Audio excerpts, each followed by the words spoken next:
Lockdown edition. Those need to end up in there.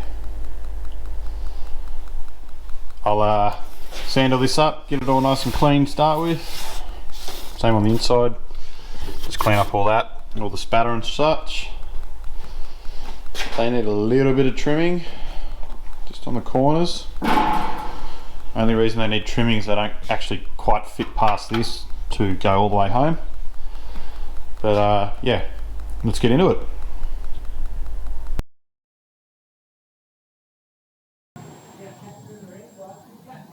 Alright, so this is a bit of a different episode.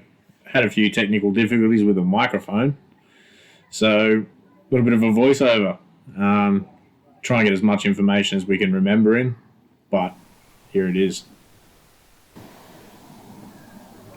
So I've sanded all the rails up here and those tubs there. Just in like on a twist. No, they go in without a twist. Yeah, they did take a little bit of fiddling to get in, which you'll see here in a second. So what Tom's probably explaining here is where it needs to go. He's just put the camera down. Oh no, it was definitely only just putting the camera down. In with the tub. Up. Yeah. Yeah, there's a few goes of this. She don't fit. Looks like quite the job to do by yourself, mate. You definitely need two people. Shame that spicy cloth was around, otherwise it would have gone all. Oh. There so the issue I was having getting it in was that spare wheel section right there. Cut there.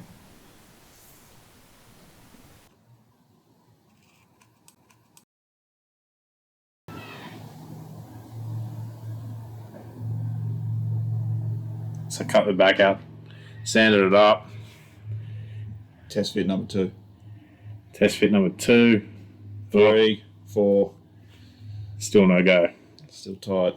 So obviously because the tub has that back panel in, it's got a bit of tension in it and it doesn't actually flex. So there's no like manipulation that's up to get it up in there. There's no giving it.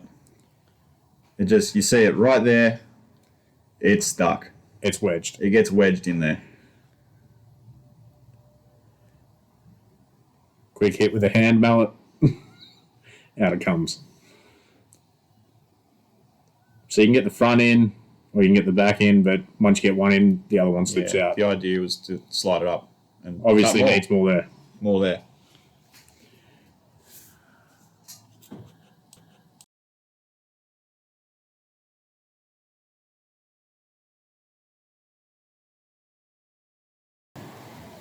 Alright, so test fit number 1256. Still doesn't fit. It wasn't number. This is like number 3.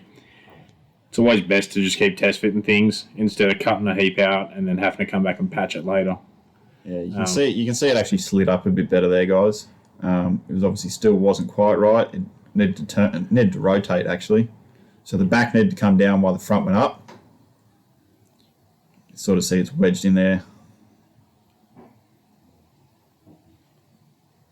And I just got to a point where holding it wasn't enough anymore. So clamps, more clamps. That's one thing that we've both found from years of fabrication and doing things by yourself. You can never have too many clamps. I relocated my clamp drawer the other day and realised I had way more clamps than I thought. So I definitely need to go and get more clamps. But as you can see, obviously it's still hitting in that front corner where he's just pulled out. That's why it's sort of rolled into the centre of the car. The tub's obviously not parallel with the back of the parcel shelf at the moment. Yeah, what I found was actually the front edge of the tub where it actually met the factory tub was actually was keeping me down at the back. So the back needed to come up even higher. More clamps again. Clamp, clamp, clamp.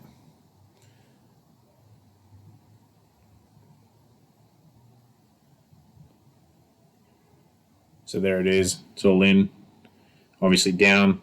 So just seeing where it's touching. Obviously, as I said before, it's better to take less than more. Better to have more cuts, take less material.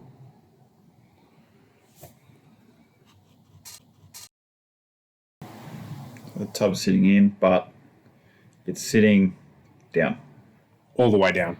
Way Down. The problem was it wasn't touching back in here because of the tension in the tub was all bellied.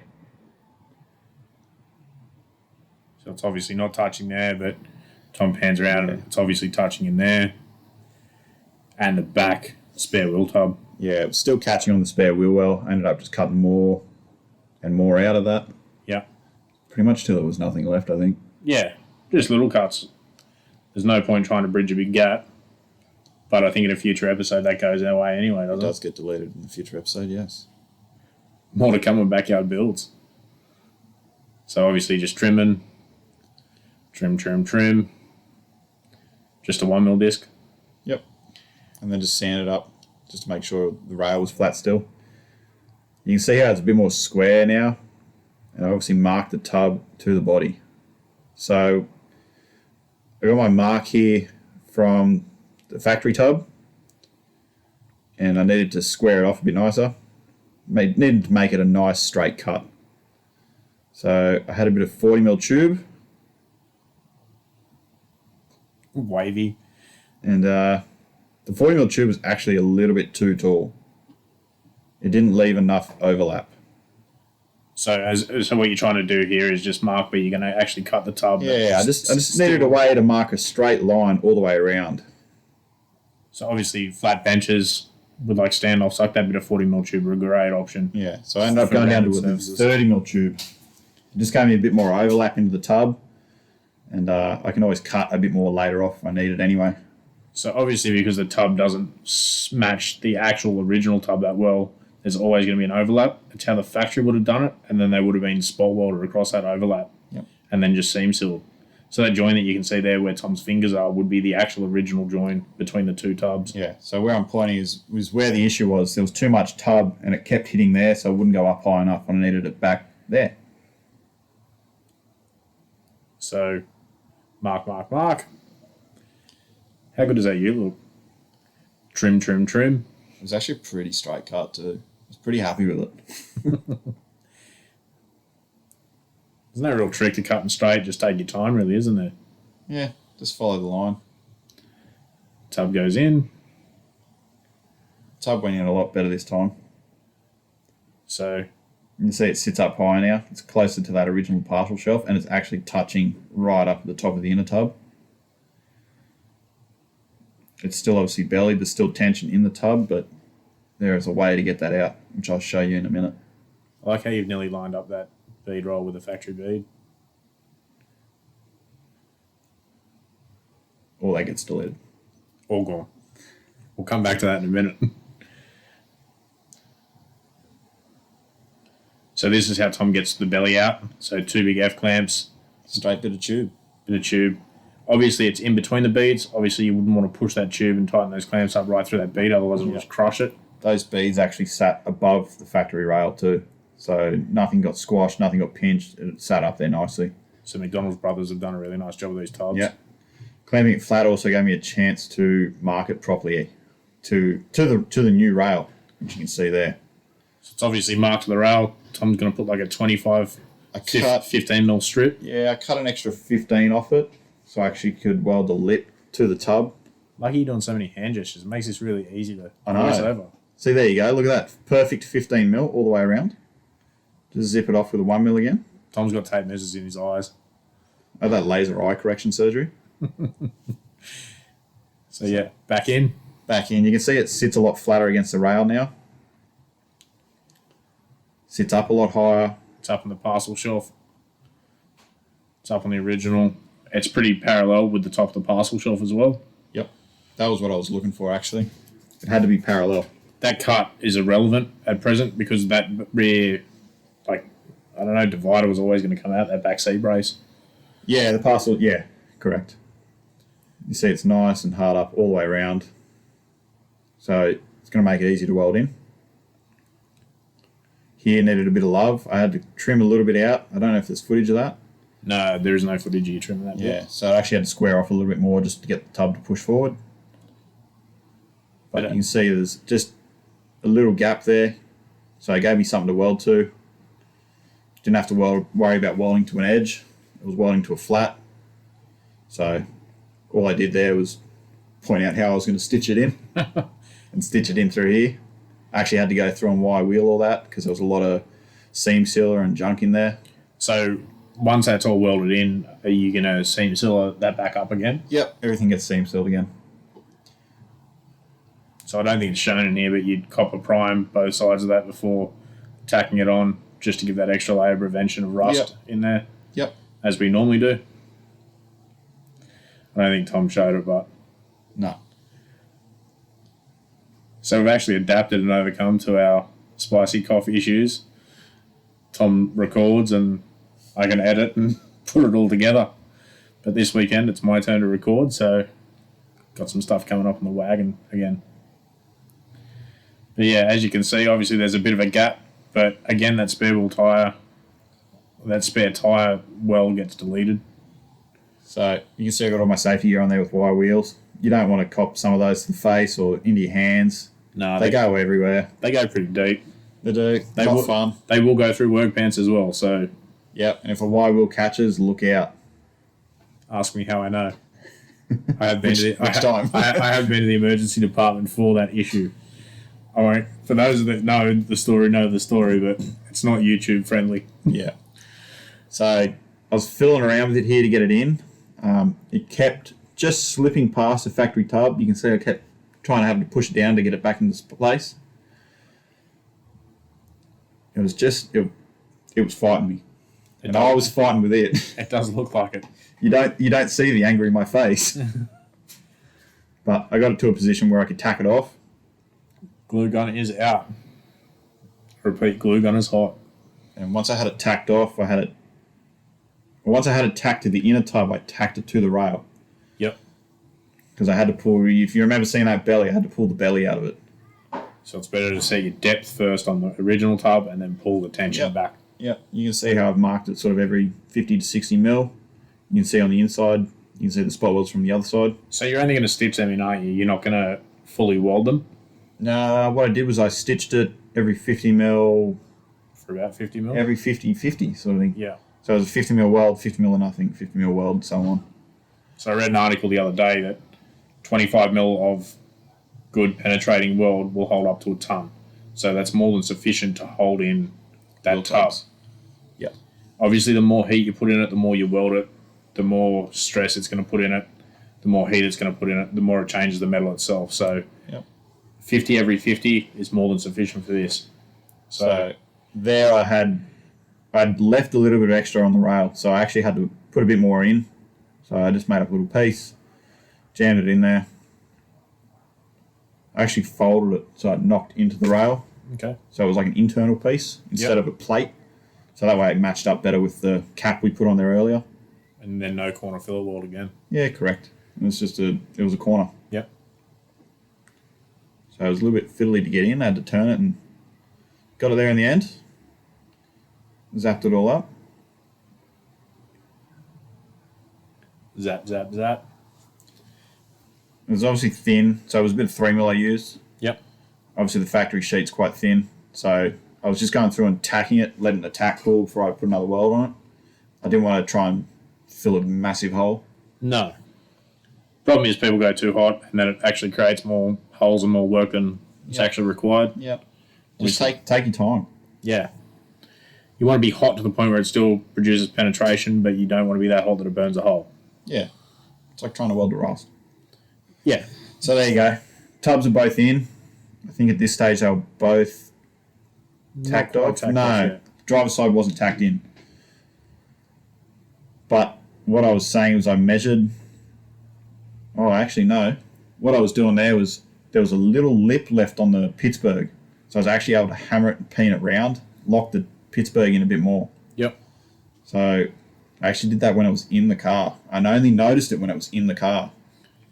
So I just got my planishing hammer and just rolled it round. If you can keep the tub together to this point without rolling that edge over it, it's probably better to do it in the car because then it's its fucking position. Exactly. If you hammer it over and it's too short, then you're going to be in a world of hurt.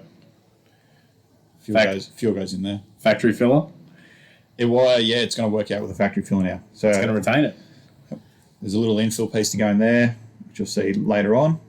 In another episode. So yeah, that's those in. I think I weld them in next. Yeah, I think it goes to a video of you gluing them in. Gluing them in. That's right. So again, just tacking every like 50 to 60 mil, using a plenishing hammer. Just to persuade the factory tub and the new tub, just to make sure they all lined up nice and neat. So it was a smaller amount of seam sealer on it. There's actually like 3 ways to use a plenishing hammer. Obviously, the plenishing face, the painting face, and the handle. Yep. We will generally, like, if we need to push something, we'll put the hammer head into our shoulder and push it in with the handle and then tack it off. So that is them definitely tacked off now. Yeah, they're definitely tacked in there. Looks pretty good. They're both parallel with the parcel shelf. Yeah. They're the same height left and right to each other. Yep. The GoPro that we use seems to have a bit of a fisheye on it. Does seem to distort the image ever so slightly, but Yeah. they have been definitely checked. Obviously that gap there is a little wide, but it pulls in. Much like the other side was. Yeah. It's always difficult to match like a fabricated part to a factory part. a stamped factory it part. is. So there's a lot of cutting. Cuttering. There's a lot of cutting and measuring, but it's that old saying, measure twice, cut once. And that just gets cut all out. There was no measuring involved in that section. So this footage is about 3 weeks old. Tom has obviously continued, and where he's pointing is no longer there. There's nothing there. That's gone as well. Yeah. So a lot of the hump had to go since the owner went to a 9-inch. We also need to put in a bridging brace across there for the shocks, which is what I assume Tom's hand gesturing now. Yeah. The shocks are actually a bit longer, so they always come up through the floor. People tend to put what is almost a 5-inch hole in the floor and just put the bridging bar across, like Zach said. And let the shocks come up through the boot. Yeah. Yeah. Obviously, without the floor in there, you can make a nicer cover for that, can't you? Yeah, so there'll be a piece that'll go from behind the rear seat and up over the top of it all. It'll all be accessible from underneath just to be able to get bolts in and out, etc. But, yeah.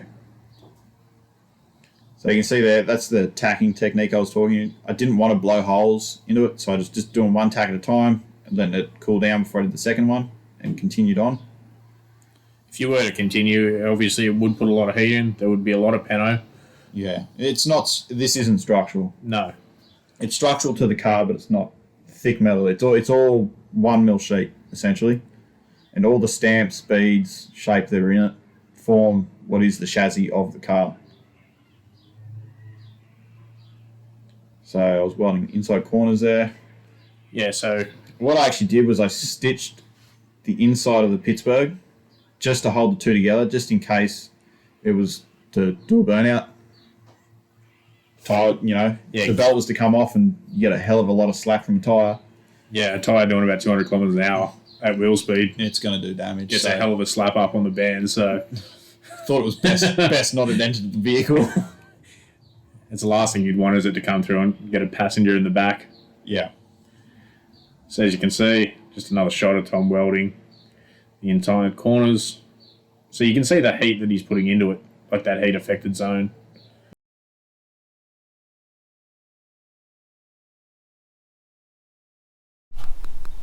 Quick update because I forgot I had the camera. They're made, so they're like the boot lid support. Just made those up in cardboard, then made them in steel, welded them in. Pretty simple. So I've obviously welded all the tubs out now. Pretty happy with how they're in there. Pretty solid. I'm now making up this rear firewall piece because I don't want to have holes here. And there's still a bit of a gap there, so I'm gonna template that up in cardboard now, and then probably I might bead roll a piece into it, something, whatever it be, and yeah, put that in. So there is our fancy bit of cardboard. Fits in there pretty close. It's all right. I've actually already gone ahead and cut my steel. I've marked out it's a pentagon. It's got 5 sides. Marked out this pentagon. It's kind of similar to what's in the car already.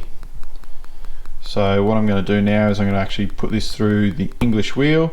I'm actually going to put a bit of stretch in here, so when I bead roll it, it stays somewhat flat. So let's get into it. So I have the smallest lower anvil and just lots of pressure and roll it out. Just stretches it. Obviously, metal strings and stretches. You can see how there's crown in it now. A bit of tension up. So when I bead roll Down. pattern, it goes back the other way, and in theory it goes flat. Panel stays the same size. So Obviously, it looks like a fun job bead rolling such a large panel by yourself. I mean, especially when the bead roller wasn't bolted down Bead roller's not bolted down, no motor, one hand, on my own. living the dream. Party on. I got it done. So there it is in place. Just going to go through now, put some slots in it for these. And actually like hook on, drop down. Once I've got it where I want it, I'll go through and I'll mark the old firewall, cut it out, and then I'll start setting that new piece in, getting it ready to tack off.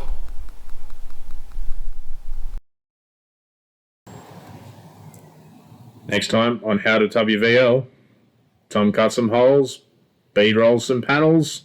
Weld some stuff in. Thanks for watching. Make sure you stay tuned. We'll see you next time. Make sure you like, subscribe,